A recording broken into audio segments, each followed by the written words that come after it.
দিয়ে দাও। আমি বলবো না, কেন তোমার দিয়ে ঘুরে দেবো, তখন তুমি বলবো, দেখিয়ে দেবো তোমার। এত দূর অব্দি না আসা তো তোমার কোনো লাইন নেই। সব তোমার। হ্যাঁ। হরিপদ, হরিপদ, হরিপদর আর সাড়াই নেই। সবাই মিলে এত চেঁচাচ্ছে, হরিপদ আর সাড়াই দেয় না। কেন? হরিপদ কালা নাকি? কানে কম শোনে বুঝি? না, কম শুনবে কেন, বেশ দিব্যি পরিষ্কার শুনতে পায়। তবে হরিপদ কি বাড়ি নেই? তা কেন? হরিপদর মুখে ভরা ক্ষীরের লাড্ডু।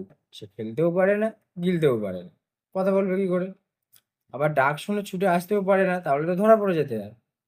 তাই সে তাড়াতাড়ি লাড্ডু গিলছে আর জল খাচ্ছে। আর যতই গিলতে যাচ্ছে, ততই গলার মধ্যে লাড্ডুগুলো আঠার মতো আটকে যাচ্ছে, বিষম খাবার জোগাড় আর কি। এটা কিন্তু হরিপদর ভারী বদভ্যাস।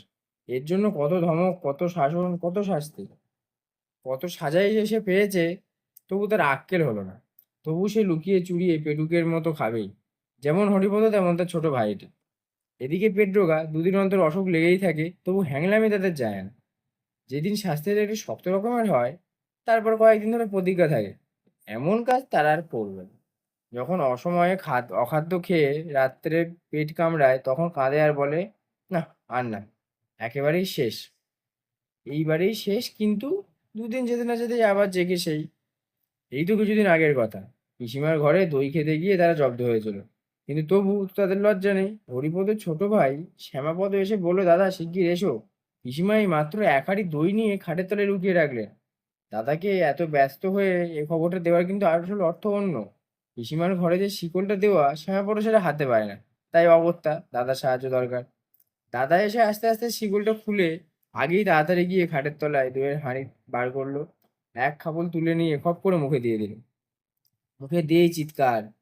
কথায় বলে ষাঁড়ের মতো চেঁচাচ্ছে। কিন্তু হরিপদর চেঁচানো, বাবা, তার চাইতেও সাংঘাতিক। চিৎকার শুনে মা, মাসি, দিদি, পিসি যে যেখানে ছিলেন, সব কি হলো বলে দৌড়ে এলেন। শ্যামাপদ বুদ্ধিমান ছেলে, সে দাদার চিৎকারের নমুনা শুনেই দৌড়ে ঘুষেদের পাড়ায় গিয়ে হাজির। সেখানে অন্তত ভালো মানুষের মতো বুঝেছেন যে হরিপদ দই ভেবে তার চুনের হাড়ি জেগে বসেছে। তারপর হরিপদের যা সাজা হাঙ্গামা, কিন্তু তবু তো তার লজ্জা নেই। আজ আবার লুকিয়ে কোথায় নাড়ু খেতে বসেছে। আজ আবার লুকিয়ে কোথায় লাড্ডু খেতে গিয়েছে। ওদিকে মামা তো ডেকে ডেকে সারা। খানিক বাদে মুখ ধুয়ে হরিপদ ভালো মানুষের মতো এসে হাজির। হরিপদর বড় মামা বললেন, তা এতক্ষণ কোথায় ছিলি? কি রে, এতক্ষণ কোথায় ছিলি? এই তো ওপরে ছিলাম। তবে আমরা এত চেঁচাচ্ছিলাম, তুই জবাব দিচ্ছিলেন না যে? হরিপদ মাথায় চুলকাতে চুলকাতে বলল, আর আগে জল খাচ্ছিলাম কি না? শুধু জল, না কিছু স্থলও ছিল?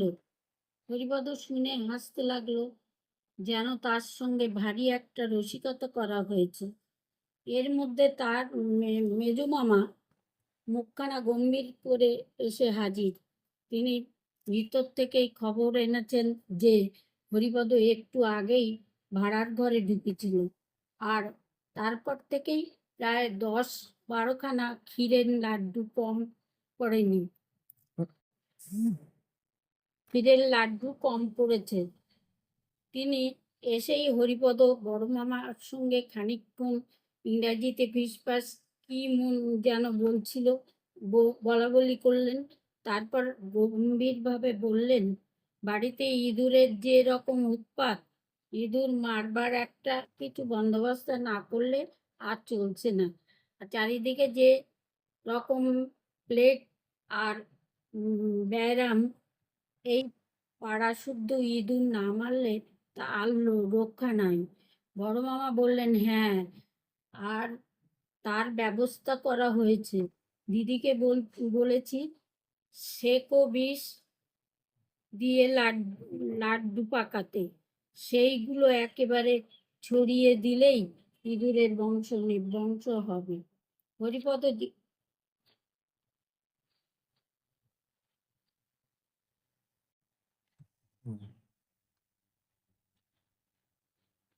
হরিপদ জিজ্ঞেস করলো, লাড্ডু কবে পাকানো হবে?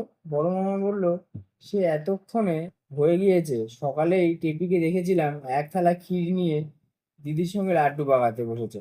হরিপদর মুখখানা আমসির মতো শুকিয়ে এলো। সে খানিকটা ঢোক গিলে বলল, সেকো বিষ খেলে কি হয় বড় মামা? হবে আর কি, ইঁদুরগুলো মারা পড়ে যাবে, এই হয়। আর যদি মানুষ সেই লাড্ডু খেয়ে ফেলে, তা একটু আধটু যদি খেয়ে ফেলে তো নাও মরতে পারে, গলা জ্বলবে, মাথা ঘুরবে, বমি পাবে, হয়তো হাত পা খিঁচবে। আর যদি একেবারে 11টা লাড্ডু খেয়ে ফেলে, বলে হরিপদ ভ্যাঁ করে কেঁদে ফেললো। তখন বড় মামা হাসি চেপে অত্যন্ত গম্ভীর হয়ে বললেন, বলিস কি রে, তুই খেয়েছিস নাকি? হরিপদ খুব কাঁদতে কাঁদতে বললো, হ্যাঁ বড় মামা, তার মধ্যে 5টা খুব বড় ছিল। তুই শিগগির ডাক্তার ডাক বড় মামা, আমার কিরকম গা ঝিমঝিম করছে, বমি বমি করছে। মেজো মামা দৌড়ে গিয়ে তার বন্ধু রমেশ ডাক্তারকে পাশের বাড়ি থেকে ডেকে আনলেন।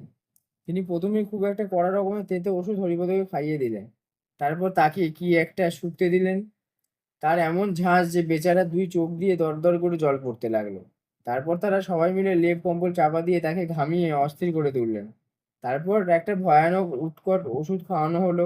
সে এমন বিস্বাদ আর এমন দুর্গন্ধ যে খেয়েই হরিপদ ওয়াক ওয়াক করে বমি করতে লাগলো। তারপর ডাক্তার তার পথের তারপর ডাক্তার পথ্যের ব্যবস্থা করে দিলেন। 3 দিন সে বিছানা ছেড়ে উঠতে পারবে না, চিরতার জল আর সাবু খেয়ে থাকবে। হরিপদ বলল, আমি ওপরে মার কাছে যাব। ডাক্তার বললেন, না, যতক্ষণ বাঁচবার আশা আছে ততক্ষণ নাড়াচাড়া করে কাজ নেই, ও আপনাদের এখানেই থাকবে। বড় মামা বললেন, হ্যাঁ, মার কাছে যাবে না, আরো কিছু, মাকে এখন ভাবিয়ে তুলে তোমার লাভ কি? তাকে এমন খবর দেওয়ার কিছু দরকার নেই। 3 দিন পরে যখন সে ছাড়া পেল, তখন হরিপদ আর সেই হরিপদ নেই। সে একেবারে বদলে গেছে। তার বাড়ির লোকে সবাই জানে হরিপদ ভারী ব্যায়াম হয়েছিল। তার মা জানেন যে বেশি পিঠে খেয়েছিল বলে হরিপদর পেটে অসুখ হয়েছিল। হরিপদ জানে সেকো বিষ খেয়ে যে আরেকটু হলেই মারা যাচ্ছিল, কিন্তু আসল ব্যাপারটা যে কি তা জানেন কেবল হরিপদর বড় মামা আর মেজো মামা, আর জানেন রমেশ ডাক্তার। তার এখন জানলে তোমরা যারা এই গল্প আর এখন আর জানো এখন জানলে তোমরা যারা এই গল্প পড়েছে, আর জানেন রমেশ এই আর এখন আর